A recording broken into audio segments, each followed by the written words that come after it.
আজকে এখানে জারু সেলাই সকলে একত্র হইলাম রাউতি বাবু জোয়ান মার্কেট। আরে রাউতি বাবু তো মার্কেট আছে হইছে তো ভাইরাল নুরুজ্জামান ভাইয়ের আইডিতে ভাইরাল নুরুজ্জামান ভাইয়ের আইডিতে ওনার কাছে আমার ভক্তিপূর্ণ সালাম, শহীদ ভাইয়ের কাছে আমার সালাম। এই আশা প্রত্যাশা নিয়ে আমি একটি গান করব টাকা নিয়ে। যদি আপনার ভালো লাগে লাইক করবেন, শেয়ার করবেন, ধন্যবাদ।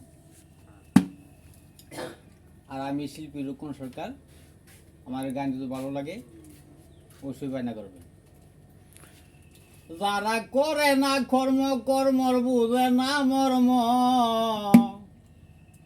আমি অঙ্ক করি না, টাকা ছাড়া কেউ ভালোবাসে না। ভাই এই গানটা বলতাম না, এই কারণে বললাম যে মানুষে ভালো পাক বা না পাক, কিন্তু টাকা